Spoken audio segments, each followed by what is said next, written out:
Part 9, March 1976. On most days, Sirius Black consults James Potter before effecting an idea. On most days, great tragedies do not occur from simple lack of coordination, planning, or revision, or some arbitrary combination of both. On some days, however, Sirius Black skips the consultation step and moves directly into action. He often regrets it later. Most of Hogwarts often regrets it later. This is one such day. "Where is he, Black?" Snape asks. The light in the hallway is most unflattering to his complexion. Waxy, yellow, unclean.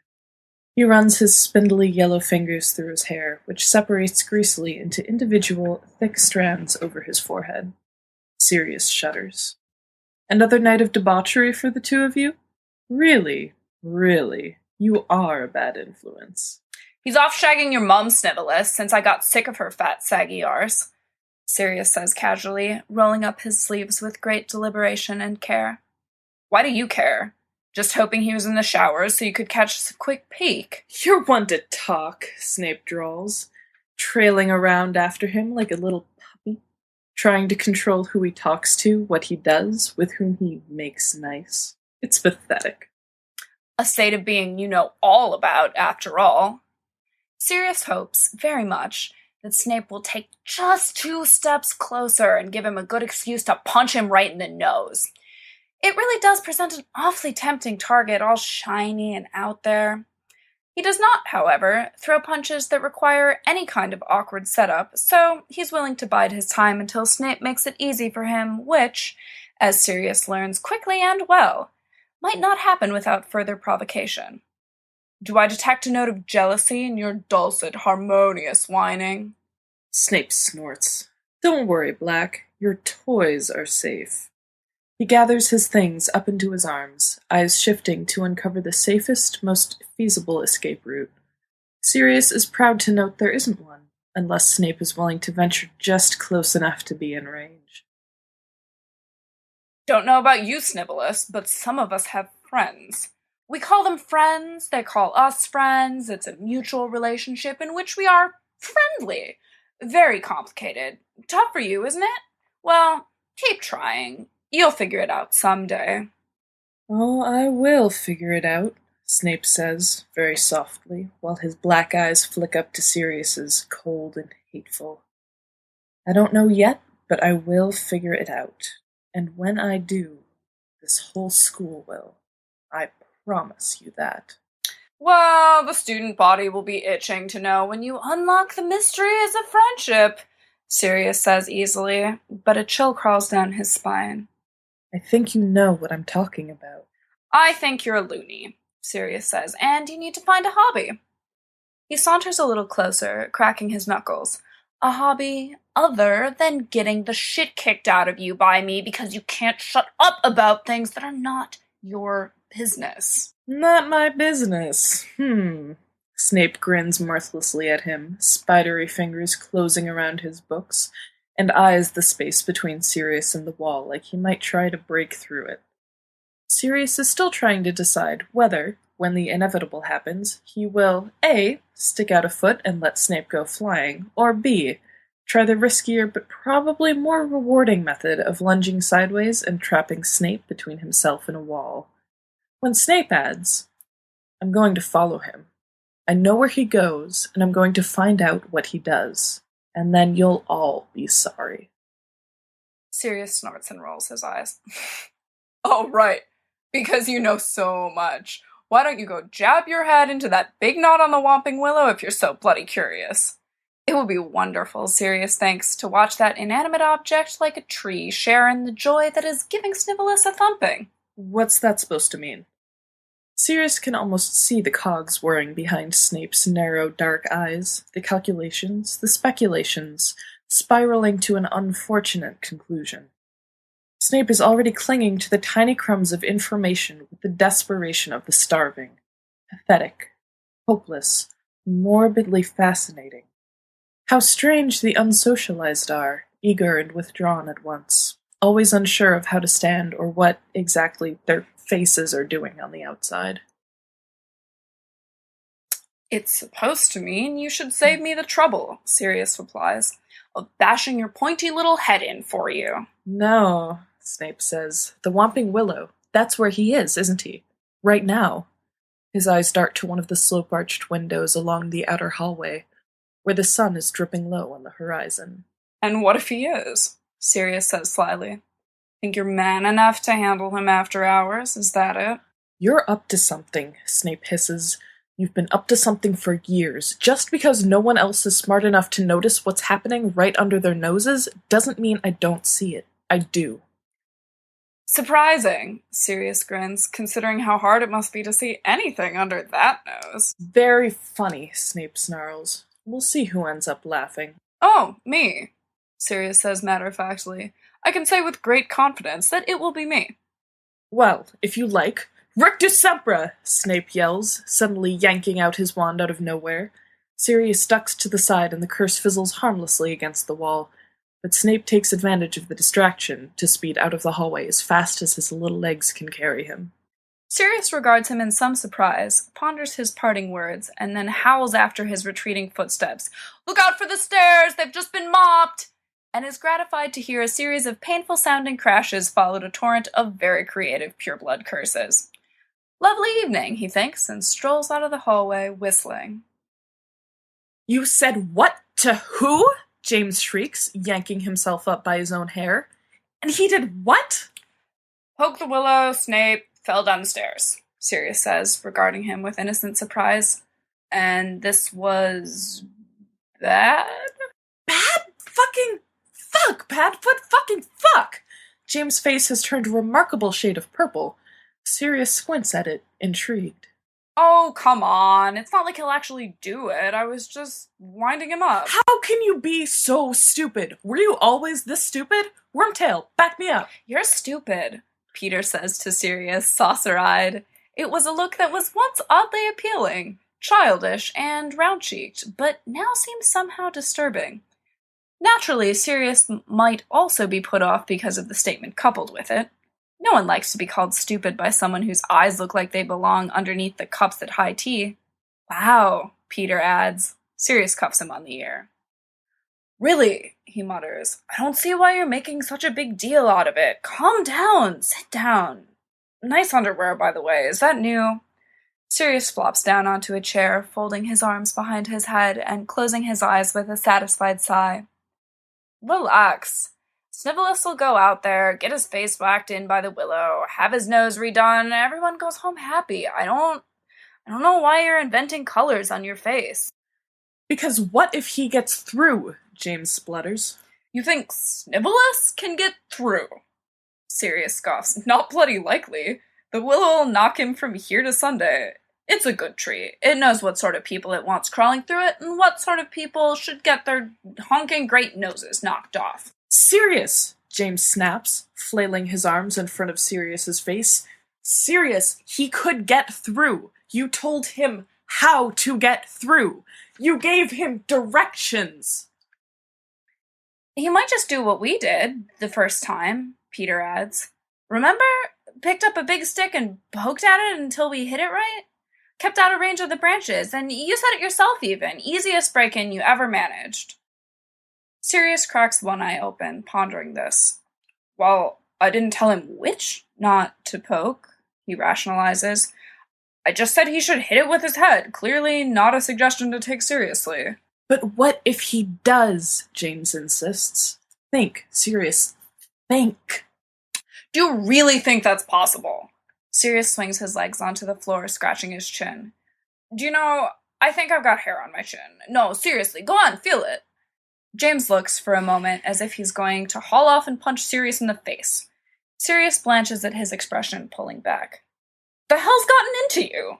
Sirius demands, an angry flush coming over his cheeks. It's like everyone's gone mad here but me.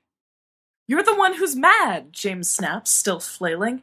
You told Snape where Moony is, Sirius. It's not a game, it's not a joke, it isn't clever or funny. You could get Snape killed. Evans is rubbing off on you, mate, Sirius mutters, in a bad way. James puts his hands on Sirius's shoulders, looking very serious. He might look more serious if he were wearing more than a pair of underwear, and his hair wasn't all sticky outy over one ear. Hadfoot, think for a second. What if Snape gets through? Let alone if he gets hurt. What happens to Moony if Severus Snape finds out what's going on? 2 seconds. Shut up and think about it. Sirius shuts up and thinks about it. He won't get in, he says, but uncertainly, and then, oh, shit. You're bloody right. Oh shit, James says furiously. Pads, there's pranks and there's pranks. It wasn't even a prank, even, Sirius protests weakly, feeling slightly lightheaded. If it had been a prank, I'd just put a bucket of water over the door, or made a tree fart when he pushed it or something. Anything. This wasn't even... It was just a comment. What if they put Moony down? Peter wonders aloud. Like, once my old pet Kneazle bit my Aunt Esther right on the arm, and we had to... Shut up, Peter! Sirius and James yell in unison. Well, I was just... Peter begins. Sirius takes him by the top of his head and neatly sits him down into a chair, then flicks him right between the eyes. That hurt! Shut up, Sirius says. Shut up, sit down, and don't move. We have to think, and the sound of your voice isn't helping. Well, it's not my fault, Peter mutters. He crosses his arms over his chest, glowering at the far wall. So, Sirius turns on James. Think. Think, man! Think! I can't think if you're shouting at me, James exclaims. Just... Alright, what exactly did you tell Snape? Well, Sirius says, first we got into it about each other's mothers, and then we got into sex with Remus, I think. Not that part, James explains. The tips of his ears have turned the same shade of mauve as his nose and cheeks. You're all splotchy, Peter mumbles. No one pays any attention. Oh, right. Sirius pulls one sock off and holds it out to Peter. For your mouth, he instructs. He turns back to James, running his fingers distractedly through his hair. You meant the relevant parts. I'm just, no, I've got it. All right, so then I said, why don't you go jab your head into that big knot on the Whomping Willow if you're so bloody curious? And he said, what's that supposed to mean? And I said something about how it would save me the trouble of smashing his head in for him, and then he figured that's where Remus was, the Willow, and how he was going to figure out what we were up to once and for all with one of those expressions like, oh, he's so brilliant. Well, if he's so brilliant, why can't he figure out how to use shampoo? That's what I want to know. The relevant parts. James holds Sirius tight by the shoulders, shaking him to punctuate each word. The relevant parts. Please. And then he stormed off and fell down the stairs, and for all we know, he could be with Madame Pomfrey right now, Sirius finishes. Completely incapacitated and posing no threat. The stairs wouldn't stop him, James says grimly. No, Sirius groans. Stupid fucking sailboat nose Slytherin bastard. We have to stop him, Peter pipes up from the chair and then quails and stuffs the sock back into his mouth when Sirius whirls on him. Stop him? Stop him how? What do you want us to do? Go after him, James decides. That's how. Oh, no, thanks very much, Sirius says in shocked disgust. Risk my neck so Snape may or may not be saved from a hypothetical beating? Have you been paying any attention at all? Risk your neck so Moony won't hurt Snape and you won't have caused the biggest disaster of our relatively short lives. Hand me my trousers, they're over that chair. Sirius does automatically, but something is nagging at his mind. Prongs? How are we going to stop him? I don't know, James admits. There's a sort of still, tidal rage behind his words. That strange anger that he gets where he goes cold and very calm and very quiet. You should have thought of that before you went running your mouth off about someone else's secrets. I can't believe you. I didn't, Sirius protests. You're not being fair. You did, barks James, whipping around and shoving his face into Sirius's. You did, all right? You didn't mean to, and who doesn't like the thought of Snape getting destroyed by a tree? And I understand how it happened, but the point is you ran your mouth off, and now other people are going to pay for it. So be quiet and deal with it. There's a short, very silent pause, and then he adds, and the fucking zipper is jammed on these fucking jeans. They can't be stuck. Sirius stares down at James's fly. Or rather, James's That can't be stuck. Sirius stares down at James's fly, or rather James's fingers struggling with James's fly, and shakes his head. James, indulging in his sometimes painful penchant for heroics 1 second and struggling to zip up his trousers the next. It's almost funny. Sirius attempts a laugh that wilts immediately on his lips and sticks for the next few minutes deep down in his throat. Hell. James has developed that struggling, clumsy desperation that only comes about in moments of dire need, restless panic, and certain doom. He has the feeling that his fingers have suddenly turned into sausages for all they're listening to him. The zipper, stuck on itself, stuck on trouser fabric, stuck on his underwear, refuses to move until, at last, with Herculean effort, he rips the fly free completely. Sirius, James says, deadly quiet. My trousers are in 2 pieces. Give me your trousers. I'm not giving you my trousers, Sirius objects. I'll go. And do what? Peter asks around his sock. I told him not to talk, Sirius snaps, pointing an accusing finger first at Peter and then at James. I told him not to talk. And do what? James repeats. His jaw is tight, hard at the edges, twisting the corners of his mouth. You don't even know what you're gonna do, Sirius explodes. You just want my pants so you can run out there first and play hero, clean up all the messes, be James Potter, the only one who can clean up the messes other people leave. Well, I won't have it. Wear his trousers. As what? James snaps, temper and frustration making him tactless. A very short poncho? Peter goes white, and then red, and then very small in his chair. I'm going to the Bloody Willow. I'm going to haul Snape back by the neck if I have to, and you can stand there like an idiot or you can help, because I'm going, in broken trousers. James, considering these epic final words, spins around and hurtles out the door. Sirius gestures after him, mouth open, stares at Peter, stares at the door, and then his face goes tight. Fuck all. Without waiting to confuse himself further, he breaks into a run after James, yanking his jacket over his shoulders. Bloody, Peter says to no one, and sends a panicked glance out the window, at his own hands, at the abandoned sock. What now? The moon has risen high in the sky as James makes it outside and finally kicks his useless pants away from down about his ankles.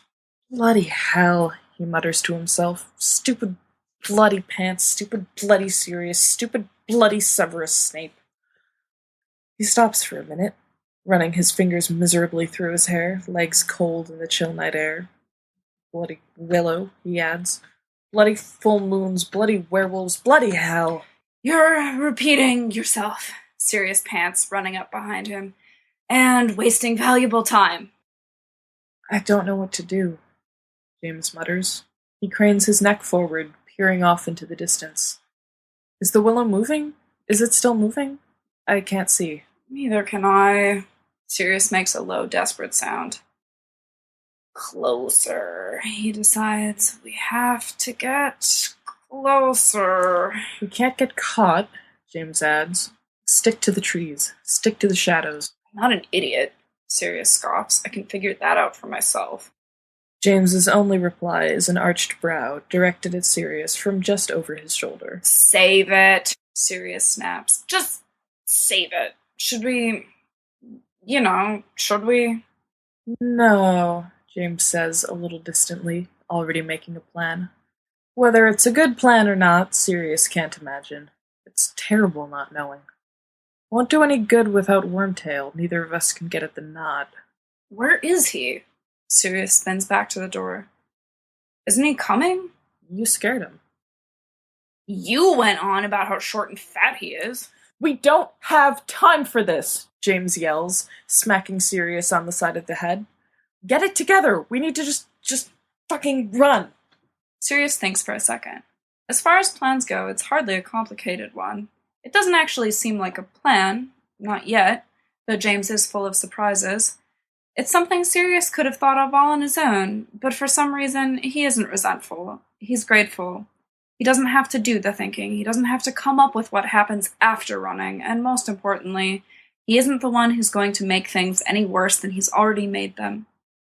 He looks up to the moon, licking his lips nervously, and nods. Right, he says. Running. Running I can do. James is already off, pale legs flashing through the shadows. Sirius lunges after him, one sock on, one sock off, something cutting the sole of his bare foot almost immediately. He bites back a sound of pain, and not even half a minute later, he's too numb to even feel it, the wind too rushed to allow him most major thoughts. James in front of him to follow, Willow to get to, Snivelus to catch. It's a 3-link chain of action. He feels more confident, blood pumping faster, heart beating out the quickened rhythm of necessity. This is going to be all right. This is going to be fine. This is going to be nothing at all. This is going to resolve itself easily and without any lasting problems, and with no fingers of blame pointing back to him, and no one putting Remus down as if he's some sort of animal. This is just another day in the wild and crazy lives of Sirius Black and James Potter, who messed things up and saved the day anyway. What a relief. Oh fuck, Sirius says, and goes down, aided by a large, only somewhat visible, and certainly low branch. James pauses only for an instant to take his trousers. When James pounds up to the willow, his throat aching with effort, the tree is thrashing its branches wildly against the air, signaling some recent disturbance. James unleashes a torrent of curses, distantly wishing Sirius were around to appreciate his fluency, and hurls himself, eyes squeezed shut, at the crucial knot. For his efforts, he gets smacked in the stomach with a particularly aggressive branch and goes flying, hitting the ground with an unforgiving thud. There are no curses at this point to properly express his rage. His trousers are too tight across the thigh. This has never happened before when borrowing Sirius's clothes, and he puts it down in the back of his head to increase stair-climbing to visit Lily.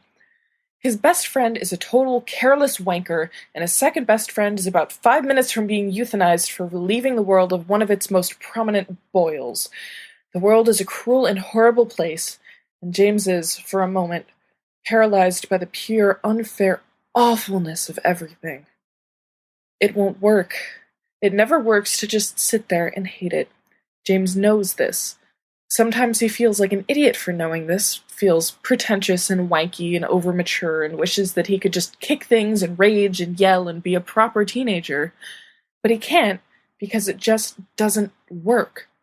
Driving deep breaths into his lungs, studying himself against future impact, he dives in one more hopeless time, rolls under a side-swiping bough and smacks the knot with the side of his fist.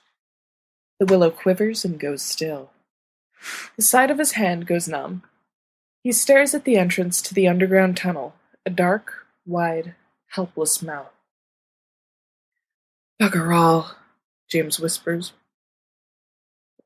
Winded, sprawled on one side, for a moment too dizzy to lift himself and head into the encircling dark, he realizes something he wishes adrenaline kept him from realizing. He's frightened. Terrified, in fact. A werewolf isn't Remus, though Remus is a werewolf. It's a great, big creature with tight claws and powerful paws and crushing jaws, teeth like knives and a bite that changes everything. He's never been afraid of Remus, and he hasn't ever been old enough to be afraid of the wolf before now. Afraid of the consequences. Afraid of the reality of it. It's not just an animal. It's not just a friend with a different shape and different instincts, like Padfoot or Wormtail. It's a dark creature, capable of wrath, ruin, and poison, and little else. James recalls the dead squirrels strewn about the forest floor after a night of gliding through the forest, feeling a little sick to his stomach at the messy blood. He draws in a deep, ragged breath. However bad it is for him right now, he tells himself, it's worse for Severus Snape. And, that not being nearly enough incentive, it's more terrible still for Remus Lupin, changed and snarling and without his mates to calm the fever in his blood. James presses one hand to his chest. His heart is moving so fast and so arrhythmically, he wonders that it hasn't leaped already, straight out of his ribcage. "What are you waiting for?" he asks himself out loud. The branches above him shiver against their spell. He dives forward and into the tunnel, pants tight around his waist, face streaked with dirt and sweat, and precious time running out. The first thing he does is slam into a wall and nearly knock himself out. The second thing he does is curse, again, mostly because it's good to hear some kind of comforting, familiar sound. He yanks his wand, Sirius's wand, rather, out of his back pocket to put a light on, so he can get running again. The light wavers instantly over the root-crawled walls. His heart hammers in his ears. James remembers having a nightmare like this once, except in the nightmare he wasn't wearing pants and he was being chased by an army of rabbits. He silently thanks God for the existence of Sirius, if only as a pants lender and a rabbit chaser, and then remembers that if Sirius did not exist, this nightmarish little excursion would not be occurring at all. Over the sound of his heaving breathing, he hears footsteps, slower footsteps, not too far off, echoing. And then he hears the howl. James runs like he's never run before. His glasses slip off his nose from sweat or current lack of luck or a good combination of both, and are lost behind him. Everything fuzzes out of focus, but he can see enough to know he's going forward, and knows enough to realize if he turns back now he's already too late. "Don't go up the stairs!" he screams into the shifting darkness in front of him. "Snape, stay where you are!" He comes out into the moonlight over the unsteady floorboards to see footprints, small, disturbing a month's dust. Nausea hits him in one powerful wave. He wants to throw up. "Snape!" he screams. "Snape, where are you?" The staircase creaks and sways, and James leaps forward, operating on instinct only, taking the steps 3 at a time and tripping ungracefully twice. He takes the last 5 steps on his hands, scrambling, and swerves onto the landing when his blood goes sluggish in his veins. There's a very small figure in black robes frozen on the floorboards, and huge silence sawing through his ears. James freezes in the doorway, and then, almost luckily, there's the howl, immediate, enormous, smashing through the rational forebrain into the back, primordial pit of animal fear. "Bullocks," James says, forcing it down. "Snape!" The dark figure whirls, paper white, mouth a dark slash in its face. James lunges for him, grabs him by the neck of the robes and drags him away. Snape, he discovers, runs the way he does everything. Like a total prat, his big stupid feet every which way. Something growls, ground shaking, and smashes like a cannonball into the iron-barred door. The whole house shivers under the impact. "Come on!" James howls, losing all patience, and literally pulls Snape down the stairs. They land in a splintered heap by the lone awkward banister. "Get off me, Potter!" the world's biggest idiot shrieks. James, finally doing something he wants to do, has wanted to do since first year, belts Snape a good one upside the ear and shoves him into the open trapdoor. Snape hits the root-tangled ground with a loud oof. The wolf howls out behind them, over and over, hitting the doorframe and the floor and shaking the shack deep into the earth beneath. James winces at the sounds, imagining wolf joints melting into boy joints in the morning, compiling all his mistakes, crippled by the immensity of his fear. "A werewolf," Snape says, and breaks James's terrified reverie. "You sent me to be killed by it." He trails off, voice shaky and small, as realization hits him at last. "Lupin," he spits out. "That's Lupin." James puts his head in his hands, which are shaking, and keeps his voice calm. "Shut up," he whispers. "Just shut up." "You tried to kill me," Snape insists, voice rising, hysterical. "You tried to kill me with that monster." "What the fuck do you know?" James demands. He moves before he can think, grabbing Snape by the collar and throwing him against the tunnel wall. What the fuck do you know about anything? What the fuck do you know about tonight? What the fuck do you know about werewolves? I know you tried to kill me, Snape whines. With that! James holds him by the collar for a moment, and then lets go, disgusted and too tired to argue. Snape slides down the wall, boneless. Ignorant little shit, James hisses. Don't flatter yourself. You're not that fucking important. You're a murderer, Snape breathes. Black is worse than the rest of you put together. You'll be expelled. You'll be put in jail. They'll have to have that thing put down. Snape, James says very quietly. Shut up. I just saved your life. It has to be absolutely the worst thing he's ever done in his life, and it hurts to admit, even to himself, but he makes himself grind it out anyway. And I want you to know that I didn't do it for you, because your pathetic, snot-nosed little life isn't worth one tiny constipated turd, in my personal opinion. I did it for Remus, because he's worth 1,000 of you, and there's nothing I wouldn't do for him. Including this. He gives Snape a last disgusted look. Now live with it, he finishes, as calmly as he can, before he turns on his heel and sets off down the tunnel, his heart still wild in his ears, and Snape's breathing loud and ragged in the darkness. Halfway through the tunnel, he hears Snape following him, keeping quiet and hanging back. A few steps further, and he finds his glasses beneath his left toe. He shoves them onto his nose.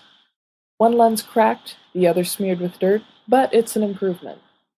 Sirius's wand casts wavering light in front of him, the air close and stale and earthbound. A few worms wriggle thick and pink above his head, dangling bodies struggling upwards. As much as he hates to acknowledge it, they're both afraid, for different reasons. As much as it sickens him, it helps to know that there's someone else with him struggling through the darkness. Even if it is Snape. Even if Snape is still going to ruin everything after all James did to save his ungrateful rear end. I'm going to tell everyone, Snape says, unexpected in the prolonged silence. James feels his gut wrench. You're disgusting, he spits out. You're repulsive. He's a threat to everyone at the school, Snape snarls. You must think you're all awfully clever, hiding it all this time, putting everyone's lives at risk. It's too bad your friend Black is such an imbecile. Otherwise you would have pulled it off. Isn't that right, Potter? I told you before to shut up, James whispers. I meant it. You don't know anything, Snape. You don't know anything about him. I know enough, Snape replies shakily. I know he's a monster. I'll have you all expelled. That won't be necessary, Dumbledore says from the mouth of the tunnel. James has never been so relieved to see anyone in his entire 15 years of life. Dumbledore's eyes, James realizes, twinkle like stars. Uncanny, yes, but infinitely welcome.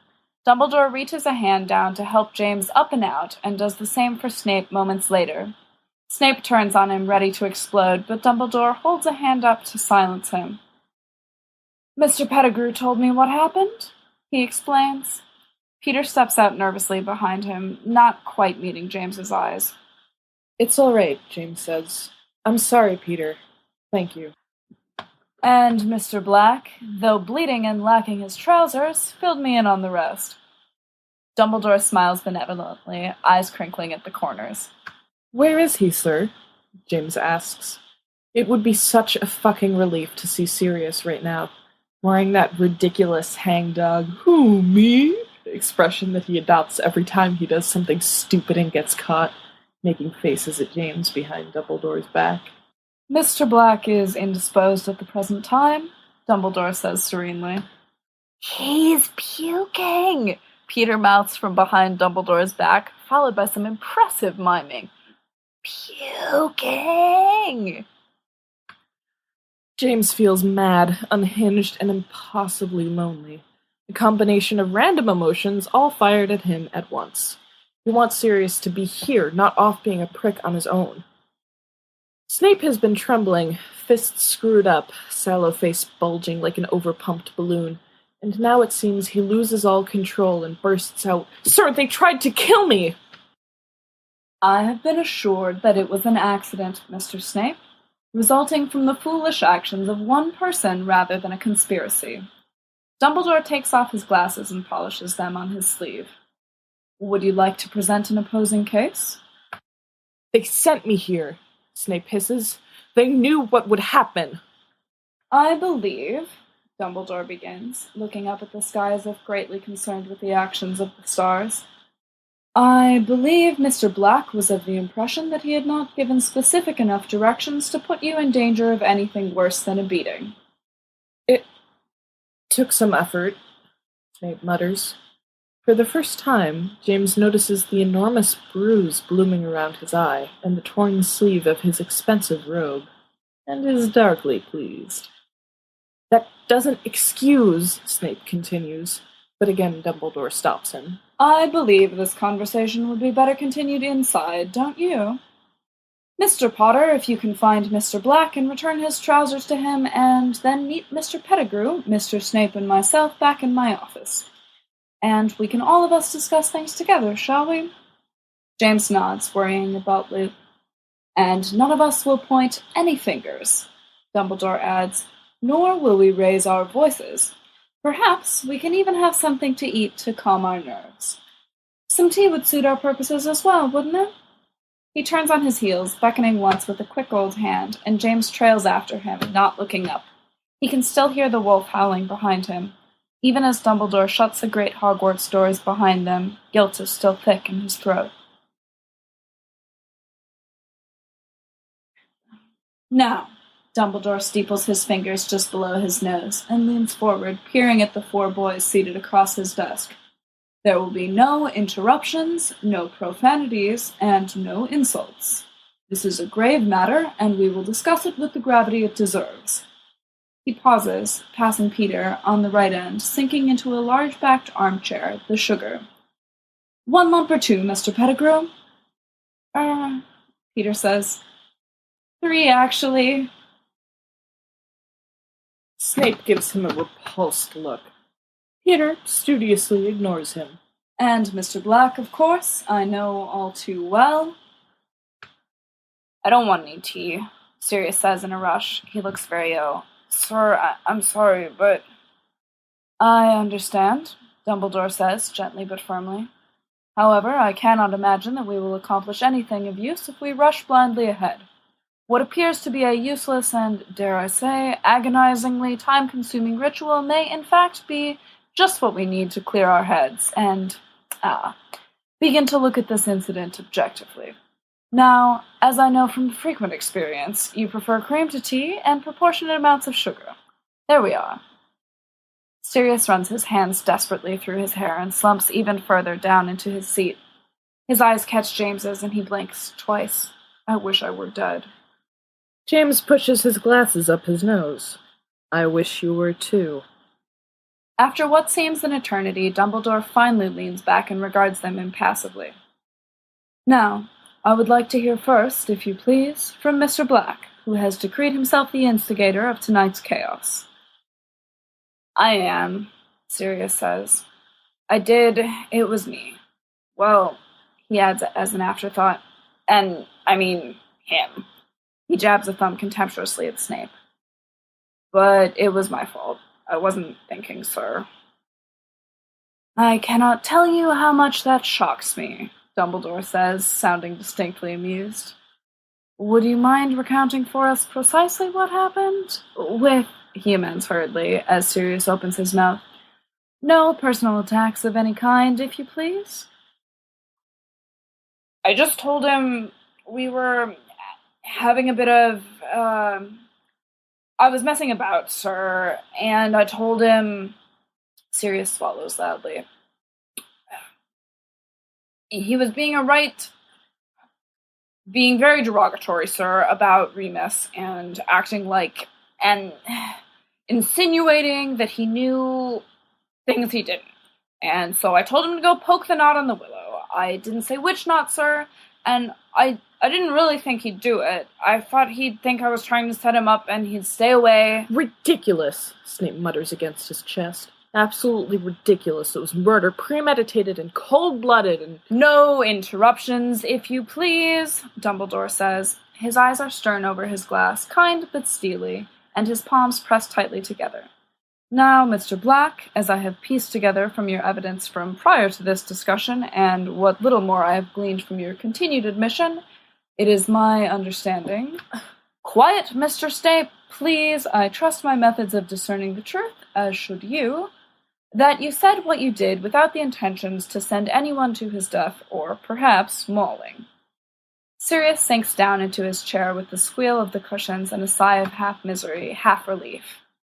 However, Dumbledore continues, the recklessness, immaturity, and thoughtlessness of your actions cannot be overlooked. Yes, Mr. Snape, it is your turn now. He sent me there, Snape says immediately, knowing full well what lay in wait for me, giving me clear directions as to how I should find it, without any warning whatsoever, knowing the harm that would come to me. Snape draws in a deep breath, narrow nostrils flaring. And I would have died. I would have been killed by a monster being harbored in this school, if it wasn't for— Mr. Potter, Dumbledore murmurs. Yes, that too. I've come to understand from Mr. Pettigrew when he came to enlist my help in the matter. Dumbledore's eyes move from Snape to James, catching his gaze, holding it up. Look at me, Mr. Potter. There we are. That's better. I intend to have your side of the story as well, so speak up, as it is getting rather late, and I should have to reprimand myself for keeping students up at so egregious an hour. Well, James begins, Sirius came up to me, and he hadn't been thinking, Headmaster, that much was clear.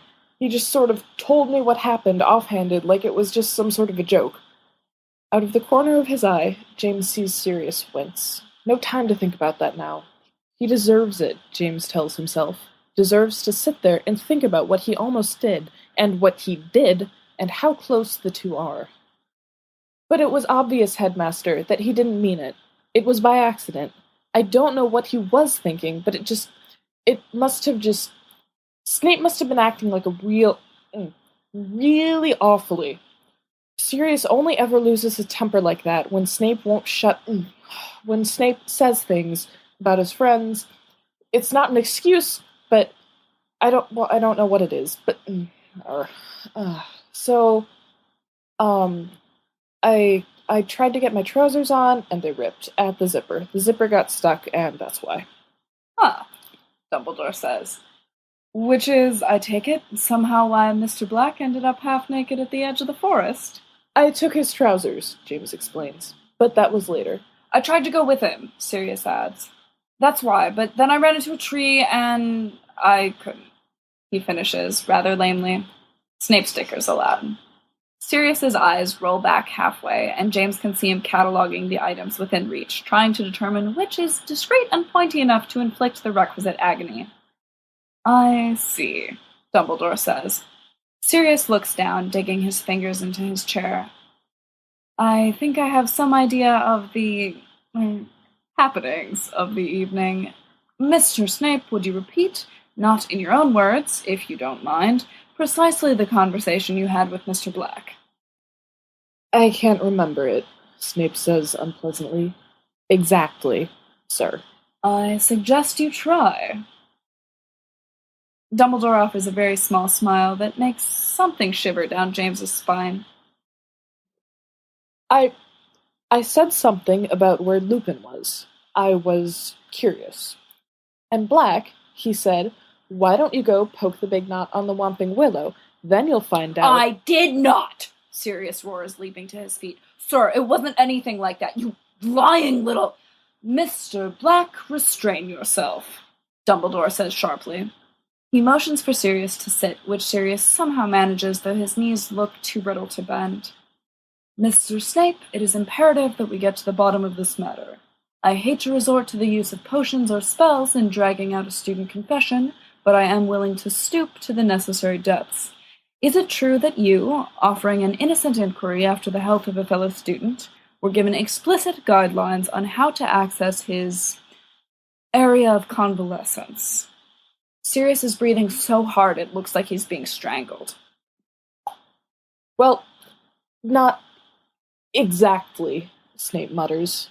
Maybe explicitly would not be. He told me how to get in, sir. He's admitted it. I don't see what the point is in interrogating me. The devil, Dumbledore says, is in the details, Mr. Snape. Snape's eyes turn with chilling hatred to Sirius and rest there, gathering a thin-lipped strength from his rage. When he speaks again, his voice has calmed, crackling with nasal intensity. I was right, he says. I knew, all this time, all those disappearances, this lot was up to no good. Every month, headmaster. I saw them every month, sneaking around as if they're better than the entire rest of the school. Beyond your jurisdiction, beyond the rules, and beyond reprimand or punishment. Snape's hands and fists shake on the arms of his chair. A werewolf! They hid a werewolf! Mr. Snape, I hid a werewolf, Dumbledore says smoothly. That was my decision, not theirs, and as you can see, the decision for secrecy, even if judging by your reaction alone, was most necessary. His smile is dangerous, patient but with a hint of anger. Snape searches it, shocked to find it isn't only Sirius Black Dumbledore has angled his pale blue disappointment at. He could kill someone, Snape protests. He leans forward on his chair, a thin line of sweat stamping his brow, his shoulders shaking with the effort to remain as calm as possible. The irresponsibility, the danger, the repercussions. Headmaster, the thing almost killed me. The werewolf in the Shrieking Shack would not have almost killed you if, and here's my decision, boys, 1, you were not looking into matters, Mr. Snape, that did not concern you towards a malicious end, and 2, Dumbledore continues, noting Snape's expression of abject horror, which is perhaps a more important offense if you, Mr. Black, had thought to avert what could have been a most grievous disaster by pausing a moment to predict the possible impact of your words. An accident, it would seem, of a callous nature, one which we might have easily avoided if any of us were aware of the severity of punishment that could have been brought down on all of our heads. We are most fortunate that the crisis was prevented by your quick thinking, Mr. Potter, and Mr. Pettigrew's sound presence of mind that, in all the panic, he should come looking for my aid in the matter. 30 points to Gryffindor, Mr. Potter, and 10 for you as well, Mr. Pettigrew, and 40 for your rash actions and your unthinking foolishness, Mr. Black. Dumbledore, keeping a mental tally in his head, turns back to Snape, smiling almost sadly. It is a pity, Mr. Snape, though understandable, that your terror should give you such prejudice. A monster, Snape insists, and one that should not be allowed freedom in an academic setting. We will look into that, rest assured. Dumbledore's smile turns general, without focus and without any meaning, but resolution to impart. Now that I believe myself to have a comprehensive understanding of tonight's occurrences, we must look to the future by discussing our matters of recompense. Mr. Pettigrew, Mr. Potter, the two of you are dismissed. Mr. Black, Mr. Snape, and I have a little yet to talk about. James pauses at the doorway to look back, seeing only the top of Sirius's head from where he stands. Even that manages to look miserable. He wants to send some sign of forgiveness, grudging and annoyed as it may be, his anger weakened by the late hour and Dumbledore's long offerings of kindness. He finds Dumbledore's eyes, but before he can ask anything more of him, a little twitch belies that Dumbledore is winking. James's relief surges up from his stomach and into his mouth, wresting a smile out of him. "Come on, Peter," he whispers. He shuts the door behind them. "We'll wait for Remus." Inside, Dumbledore leans back, folding his hands over his stomach. Sirius and Snape stare at each other in the deafening silence, burning holes into one another's foreheads. "It will do no good," Dumbledore says from his position of repose, "to hate each other so virulently within my offices. No good can come of it, and it shall only give the two of you a headache." "Am I to be punished, then?" Snape spits out. "You do not trust at present my judgment, do you, Mr. Snape?" Snape remained silent. Well, it is no matter. I am sure that soon enough I shall gain it back in spades. Let us first deal with Mr. Black, whose guilt is overwhelming and, I see, in dire need of immediate punishment. Sirius bows his head. I would, of course, Dumbledore goes on without pause, ban you from the Quidditch team indefinitely, but this would, I think, be just as detrimental to your teammates as to yourself, and why indeed should I punish them in the light of your transgressions? Dumbledore drums his fingers neatly over the lip of his desk, buried in great thought. However, I believe I have racked my brain and devised an appropriate task for 3 months' worth of detention that should be suitable to your guilt's needs, and my own, while at the same time we shall hope teaching foresight, humility, and grace under pressure. Snape leans forward again in his chair, an eager glimmer in his face. Sirius grits his teeth, steels his jaw, and prepares for the blow. Your Wednesday and Friday evenings, Dumbledore finishes, shall be devoted to the tutoring of our Slytherin first years in the art of transfiguration, since it is one in which you so clearly excel. To miss an appointment, to shirk your duties for a lesson, or to do anything to jeopardize your position as a tutor shall mean your immediate suspension from the Quidditch team with no second chances whatsoever. Have I made myself clear, Mr. Black? Sirius nods, swallowing down a groan at the assignment with a fresh reminder of his guilt. Very well, then. Dumbledore beams. Dismissed. Go straight to Gryffindor House. Do not go after Mr. Potter and Mr. Pettigrew, as undoubtedly they are not within. Tomorrow is, if you recall, a Friday. I will find you with instructions. Good evening. Evening, Sirius mumbles. He gives Snape one last withering look and slinks out the door, letting it snick shut quietly at his back. Now, Dumbledore says, turning those bright, unreadable eyes on Snape, you and I can speak privately. Remus wakes up through a haze of muzzy pain and thick, cotton-mouthed bad taste. It's been a while since he woke like this, nauseated and disoriented, and he knows what it means. He's dimly shocked at first, and then a little scared with instinctive worry, and then hopes he's been dreaming, and doesn't want to open his eyes, and then he rolls over to reach for the bucket the Pomfrey keeps always under his bed, and instead his hand encounters someone else's head. "Gah!" yelps Remus. He sits up very straight and regrets it immediately, cradling his pounding head with bandaged hands. Sirius looks up at him, looking very much the way Remus feels. He's kneeling on the floor, arms and chin up on Remus's bed, and from the way his hair sticks up over his left ear, he's been sleeping there, if he slept at all. He hasn't done this since third year. Remus feels the slow stirrings of panic in his belly rekindled into something portentous and dreadful.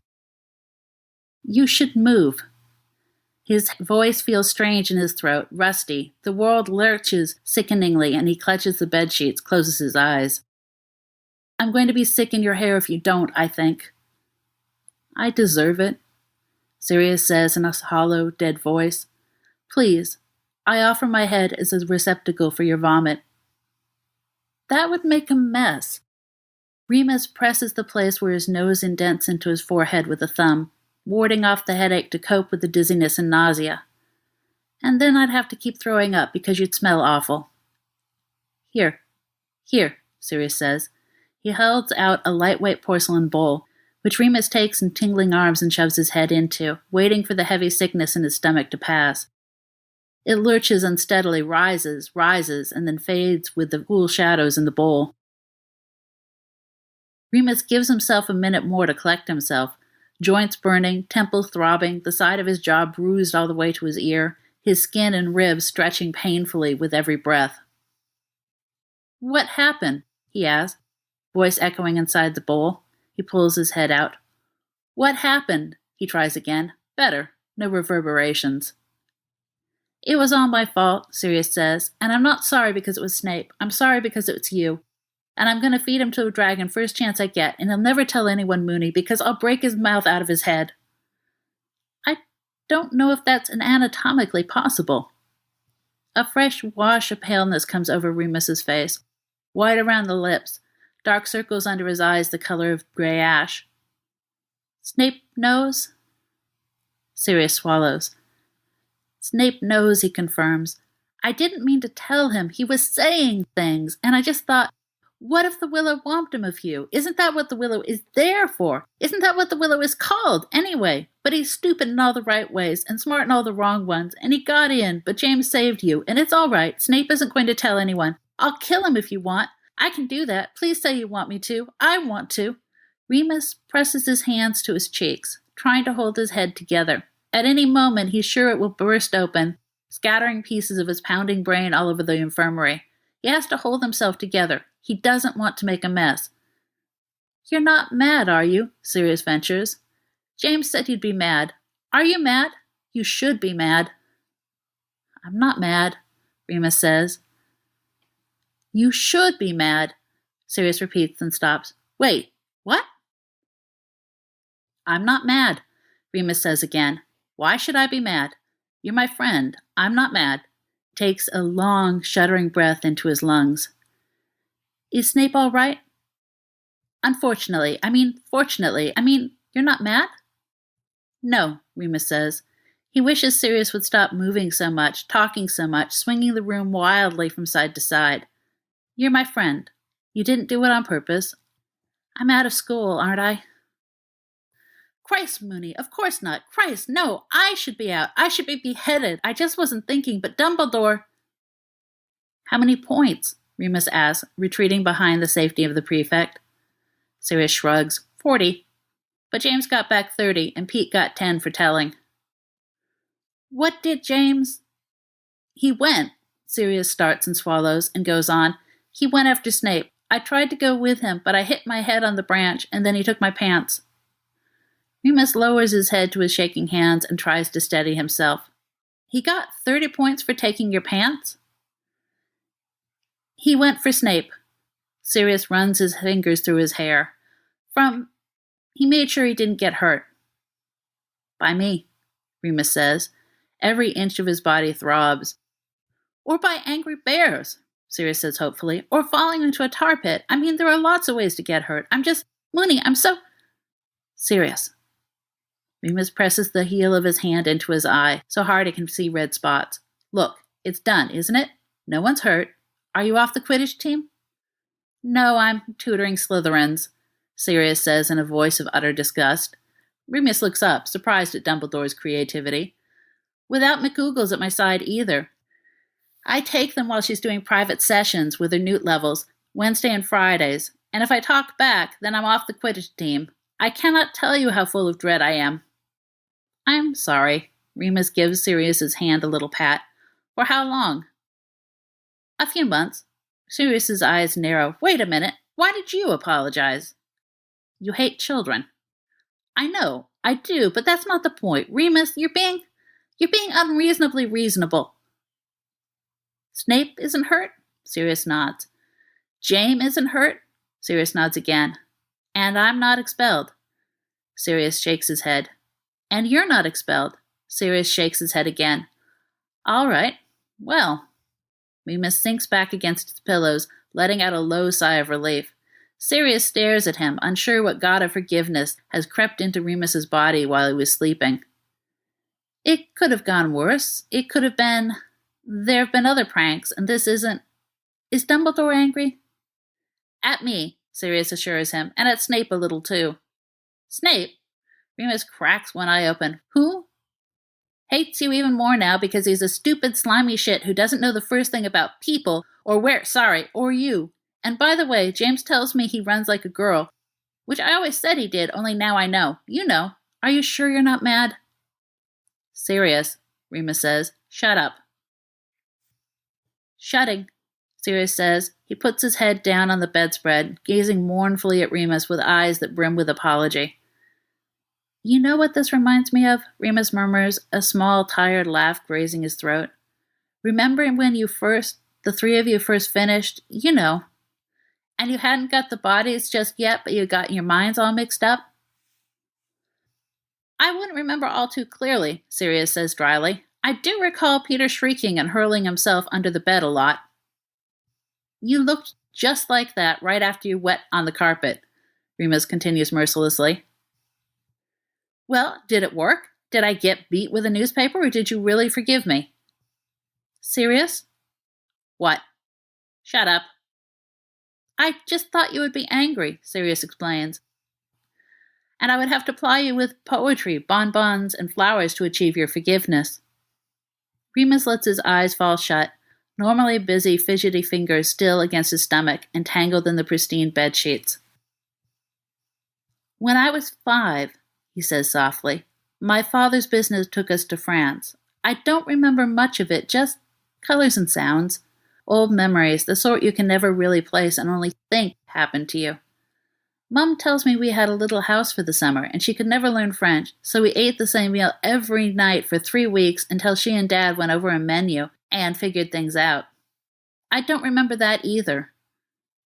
There was a swing, I remember the swing, and birds in the morning, and a lot of trees. That's all. In any case, one night in June I left my room to sit on the front steps because I couldn't sleep, and there was a great big dog across the clearing, watching me. When you're little, and your parents tell you never to touch strange animals, you ought to listen to them. But I suppose I didn't. I moved, and I must have waved to it, and it ran over to me and bit me. The funny thing is, I don't remember it. I know how it must have happened. I know what I must have done. I know what it must have done, and I know how it must have felt, being bitten there in the night under the full moon. I know there must have been some reason for me to get up and unlock the door against express instructions and sit there and want to pet a wild animal I had never seen before.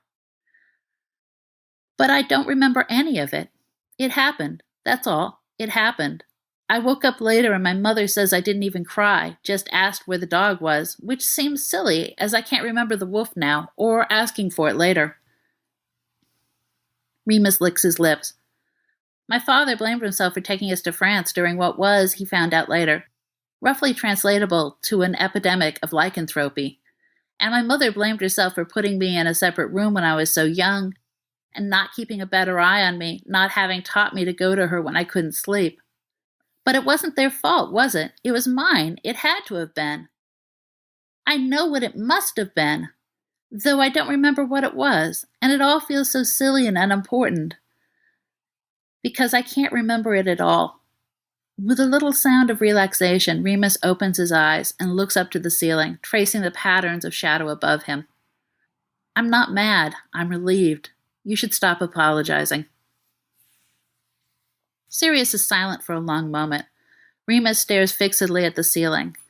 After an age of regret and awkward quiet, the bed creaks and rolls, shifting Remus sideways. Something hairy and enormous and smelling vaguely of kibble waffles against his cheek, and then settles, hot and sprawling, against his side, breathing its noisy, doggy comfort. Ugh, Remus says, looking down at it. It unsettles his instincts with its comfort, half familiar, half foreign. You nutter. Pomfrey'll be in any minute. The furry heat shifts.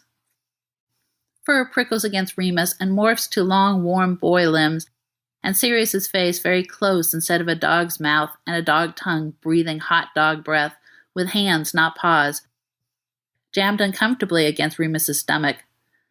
Sirius regards him in a strange stillness for a minute. Don't say I'm sorry, Remus says, suddenly intensely uncomfortable, unless you mean for drooling in my hair and shedding on my pajamas and taking up most of my bed, in which case I have mustered all the kindness in my heart and herewith accept your apology. Sirius nods. He looks pale and set and deeply helpless. I don't mind, Remus insists. Honestly, Sirius, I don't mind. I do, Sirius says. He pulls Remus in by the back of the neck to rest his chin atop his head. It shouldn't. It isn't fair. His throat moves against Remus's forehead. You always smell like dog, Remus mumbles. It's not strictly true. At the moment, Sirius smells of stale sick and old fear and relief, which Remus smells intimately from every last pore, but for some reason, Remus feels it would be unkind to say this. Sirius's laugh vibrates low through his skull. Madame Pomfrey's going to think we've been having it off, Remus informs him. The bed sags under the combined weight. Sirius's knee is in his stomach and their hands are touching on the pillow. Remus feels sick and too tall and too young and too old also, and wonders why none of it is as easy for him as it seems to be for everyone else. She'll just have to contain her jealousy, Sirius says. She knows I always come back to her in the end. I know it kills you, but you have to understand that what we have isn't love, it's just physical. What Pomfrey and I have now, that's something lasting. What, with the children, Remus says, only half of them playing along and the other half lingering in uncertainty. The puppies, Sirius reminds him, litters and litters of puppies. You're disgusting, Remus says. I'm sorry, Sirius says. I'm going to pass out now. Remus pats Sirius's chest with a few weak pawing motions. Sirius remembers the first time he saw Remus's hands, bandaged like that, palms hidden underneath the white gauze, fingers stiff from pain. With the dog nose he smelled him, a sort of defeat and scent, and the copper hint of blood and the blue undertone of bruises and tense muscles and old wood. So much of the wolf remains hidden in him the day after, where the moon, although hidden in orbit, reaches out moon fingers trying to always to claim him. Sirius tightens his hold, unthinking. Ugh, Remus grunts. Ribs. Fuck that, Sirius says. Sorry, better now? Remus says and droops. Sirius is glad for the empty infirmary, for the quiet early hour. Boys don't do this with other boys. Don't even when they're young and tired and nervous and desperate for comfort. But Remus isn't another boy, not exactly. With his words like adulthood and his body at odd limping angles, nobody understands, Sirius thinks, and puts it aside. Early in the morning, or late at night, Sirius finds his fingers on the binding of the old journal, Remus's journal. I think my friends are up to something, because all the time they're exchanging glances, which I am sure they think are very secretive, but are so unsubtle I'm sure Professor McGonagall thinks the school likely to be exploded away any second now. They've left me completely out of it, which is also, more than just a little bit worrisome. It's either something so big and so foolish they don't trust me to keep it a secret, or they found another walking encyclopedia, and one without the occasional opinion, in which case I feel very obsolete. I'd bring it all up with them, but I do feel that they may believe they're doing a stellar job, acting as if nothing is going on out of the ordinary, and I can't bear to break their bubble of delusion. Worried, though. Very. Well, Sirius says happily, rubbing his hands together, I think that went very well. Peter sniffs the air uncertainly. Are you sure? I didn't feel anything happen. You aren't meant to, James explains. You just sort of get it, I guess. That's what it says here. He taps the grimoire at his side. That you won't feel it but you'll just know how to call the animal forward. I'm not sure, Peter starts, but Sirius shoves a hand over his mouth. Peter, he says, concentrate. See what happens. They concentrate. For about half a minute. Then something in the back of Sirius's head goes, What are you guys doing? He inquires, abruptly extremely curious. What are you doing, huh? What are you guys doing? Are you having fun? Can I help? Are you asleep? What's happening? Hey, Peter! Hey, my guy, Peter! He throws himself forward at Peter. Cool, awesome Peter, who he just likes so much because he's Peter, and he's so great. Peter! Ah! Peter screams, and overturns a table scrambling under it.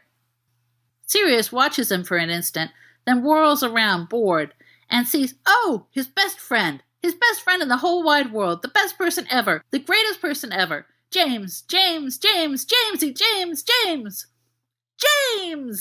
He fairly shrieks, and hurls himself at his best friend in the whole wide world, who is just so great, and Sirius just wants to lick him all over and knock him flat on his back, which is what he does. Hey, James! Hey! Guess what, James? Guess what? Peter's under the table and I can smell him. Guess what? Guess what you had for breakfast? I can tell you because I can smell it. Eggs! You had eggs! You're my best friend, hey? James, let's have fun. Are you having fun? I'm having fun, but we could be having more fun. Predators, comes Peter's tiny suspicious hiss from the darkness. Predators everywhere. James blinks, eyes focusing and unfocusing in brown confusion. Sirius pants into his face, mouth up his nose, until James snorts and shakes his head and nudges him away with his cheek. "It's working," James says in a slow, calm, deep voice. "Either that, or it feels nice." He shakes his head again, pawing at the floor with one hand. Sirius stands, stretching, shaking, laughing, with his mouth open unattractively and his tongue hanging out. "Hey, how do we get it to stop? I don't get what's going on. James? Jamesy James? How's that? How's that, huh? What's that? I'm me, right? But I'm not me. Did you get that? You too. And Peter and me, we're all like, and that's not, and what's that, huh? What's that?" Peter's eyes narrowed. Watch Sirius as he darts from corner to corner after dust motes, his own hand's tongue bouncing cheerfully with every leap and bound. James paws at the grimoire, using the side of his hand in a long, sweeping motions to get at the appropriate page. The words shimmer and shake before him. He can only barely make them out as language he understands above the musky smell of everything, the strange and distracting lightness of his head. Effect should take 3 or 4 hours to wear off. A little boy's voice comes at him, making him turn, startled, and stamp the floor until he realizes it's from within. Bugger, James thinks. "James," Remus says, voice muffled, wet, a little shaky. "James, what is Sirius doing to my face?" "You are my best friend ever," Sirius barks very enthusiastically between slurps and butts his head into Remus's jaw. Remus pats him distractedly atop the head, for which Sirius makes an ecstatic noise. "Do my ears, huh? Scratch my ears? Could you? You're the best. Rub my stomach. What's going on? James, help! James, help! James, I'm going crazy!" "His mind has a dog in it," James explains. He is still slower in his body than his mind moves, like a sharp wind that only shifts the trees. "We've made a charm. An experiment." "His mind has a dog in it?" Remus repeats, only a little hysterically. "You mean the way you might go, 'Oh, don't eat that soup. It's got a fly in it?' Is that what you mean?" "No," James says. His voice is careful and deep, reminding Remus of a slow-moving river. "Not exactly." He pauses for a while to collect himself. "James," Remus says uncertainly. "What's he doing? Who wants to feed me? Hey, Remus, you know what we should do? You should throw something, and I should jump up and get it and bring it back. And then you could throw something else, and I could jump up and get it and bring it back. Or you could throw the same thing, and I could go get it again. It would never stop being fun. What's he doing? I'm hungry." James says, still thinking. He shakes his head out to remind himself what's important. "You've been sitting there for 5 minutes, Remus says. I'm going to panic very soon. I think you should know that. Where's Peter?" There is a sepulchral cackle from beneath the bed. "You'll never find me." "All right," Remus says. He feels he is being supremely reasonable considering the circumstances. "We'll never find Peter, and Sirius has a dog in his mind. This is very good, James. We're definitely getting somewhere. You can't put more than 3 words together in the space of 1 minute, but this is good, James. This is a start. How about I start the sentences and you finish them?" "All right," James says. Sirius bounds over to him, licks his face, then bounds back to Remus, sitting at his feet and bouncing up and down. Remus stares at him. "Can I lick you again? Can I? Just a little lick, just a smile, like just a, no, I'm lying, lick all over your face. Can I lick you? Can I lick you now? Can I please?" "Down," Remus says. "We haven't taught him to heal yet," James warns. Sirius leaps for Remus's face. They struggle. "Down!" Remus yelps. Down, Sirius. All right, just, James, finish this one. You and Sirius and Peter were looking in a grimoire, James says. For the purpose of doing what? Transfiguration, James breathes out. Animagi. Hungry, hungry, hungry, Sirius sings. You know what I want? I want meat. I want some meat. I want some raw meat. Just some pieces of raw meat. Cow meat. Cow meat. I like cow meat. Oh, yum and slurpy, and I'm hungry. He licks Remus up the side of one cheek and settles, still vibrating, thrown half across Remus's lap. He's a big boy. Remus attempts to think over the sound of his insanity. What do you say? Remus? What do you say to that? Let's go. We should go. We should go now and get some meat. So, Remus says, Sirius would be a dog, is that it? Yes, Jam replies. Yes, that's it. And Peter is some sort of small rodent, Remus infers, perhaps a mouse or a weasel or a rat. Rat, James sighs.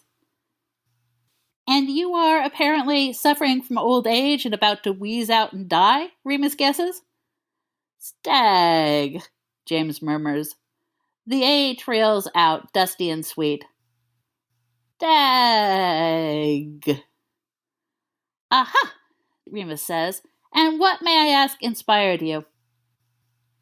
You did, that's who. You did, because we thought you shouldn't be alone. Why should Remus be alone, we thought? And it was James' idea, you know, with the book and the animals and the transfiguring, so we did in secret and you had no idea. What do you say, Remus? Aren't we brilliant? Aren't we? Aren't we?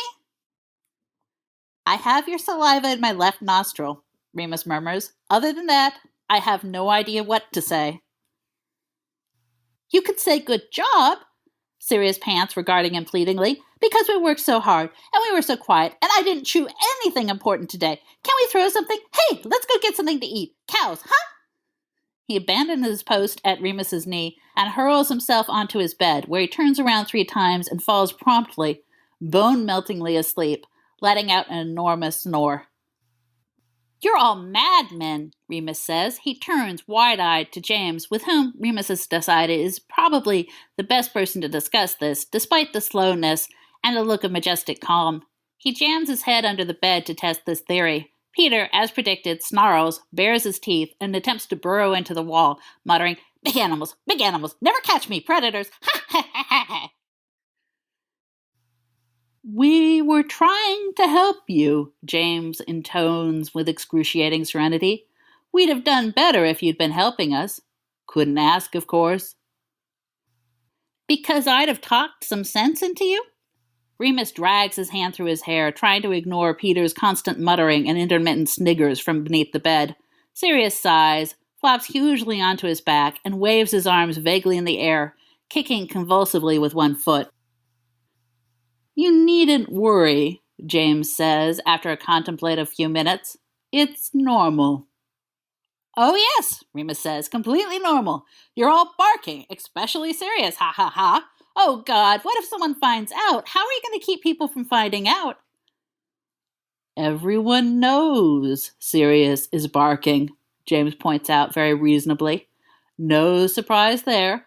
It'll wear off, book says. 4 hours. Thereabouts, he amends after some consideration. And then we'll have the mines. The door slams abruptly open. Sirius flips onto his stomach, looking alertly in the wrong direction. Who? What? Guard dog! Urgh. Lily Evans stands in the doorway, glaring furiously, her wet red hair jerked back into a ponytail and her arms folded. All right, that's it. Which one of you lot transfigured my towel while I was in the bath? You can answer honestly. I'm going to kill you all anyway. Oh, God, Remus whispers. Lily, you should really not, be here now. Who was it, Remus? Lily whirls on him, hair flying around her heated face and slapping wetly against her shoulders. Well, you know who it was. Tell me for the sake of justice. Remus says he doesn't, actually. She won't believe that he doesn't, but he doesn't. I don't know. Of course you know, and you're going to tell me. She descends on him like a goddess of retribution, eyes blazing, cheeks bright red.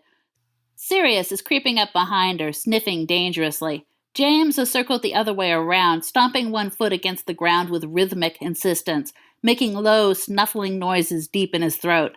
Peter is nowhere to be found. Remus feels insane, or rather like the only sane person among the criminally bonkers.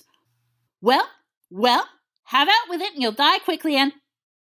She stops, goes stiff. Her green eyes widen in sudden shock, panic, and disbelief. Her back is rigid, hands frozen in place, mouth half open in distress. Oh my God. Yes, Remus says. Yes, that is Sirius's nose between your legs. Lily opens her mouth, closes it, takes a deep breath in, turning a fantastic shade of purple. I like her, says Sirius happily. She can stay. Do you want to play with me? Hey, how about you throw something? Do you want to scratch my ears? Hey, hello. What the hell is James doing? Lily manages at last. Remus barely dares to look back at James over his shoulder, but his curiosity, morbid and fatal, gets the better of him. James, on all fours, is giving Lily a look of such intensity, Remus is surprised her clothes haven't been burned straight off her body. As the two of them watch, James lifts his head, tosses it, stamps one hand, and lowers his head again and repeats the pattern with unwavering dedication. You, James says in that breathless, deep, wise voice. Me. You. Me. Run for your life, Remus says. Please, save yourself. Lily, never a girl who needs to be told the obvious twice, is gone. Aroon, James says in tones that can only be called amorous and starts after her. Remus, thinking fast, hurls himself in front of the door and yells, Lumos! Light explodes, yellow and round from his wand. James freezes, transfixed. Hey, Sirius says. Where'd she go? We were going to play. She smelled nice. What's James doing? He's not moving. James? James does not move. His eyes dart, panicked from side to side. 4 hours, Remus whimpers. 4 hours of fun, Sirius yelps, gambling around his legs. Fun, and nothing but fun. James. Make him move. Hey, Remus, make him move. I want him to come play. Hey, Remus, let's play. I'm going to run around and smell things. Guess how many things we could smell. We could smell trees and rocks and bits of grass and walls and cats and sticks and bugs and... No, Remus says firmly. James trembles and Remus shoves the light at him, gaining some confidence. Bad dog. Bad? Sirius goes pale all over, slumping as if all the air has gone out of his body, as if Remus has just stabbed him. Bad dog? Yes, Remus says. He feels cruel, but not all that guilty about it. Bad dog. Lie down. Sirius does so immediately, staring up at him with eyes full of reproach and deep, deep sorrow. All right, Remus thinks furiously. We're going to play a game. Yes, that's what we're going to do. We're going to play a game. A game? Sirius says hopefully, rolling up onto his elbows. A fun game? A quiet game, Remus says. He rubs his temples, gathering all of his self-control. A game called Go to Sleep for 4 hours. Doesn't that sound like fun? No, Sirius says doubtfully, but if you say so. He spins around once, twice, testing the floor gingerly for springiness, and passes out. All right, Remus says again, returning his attention to James. Are you done? The corner of James' left eye twitches. Right, well that's settled you. Remus turns, locks the door, shuts all the windows, and secures the rest of the area with gratifying attention to detail. By the time he's finished, he almost forgets he has a headache. Can't move, James says through gritted teeth. Well, almost. At least, Remus thinks, as he tries not to ponder his own role in all this madness, Sirius hasn't put his nose anywhere other than into Remus's mouth, and ignores blatantly the niggling voice telling him the day is yet young. "Oh, shut up," Remus says to no one in particular. "Can't move," James repeats. "Excellent," Remus says, and puts pieces of tissue in his ears. "Fantastic."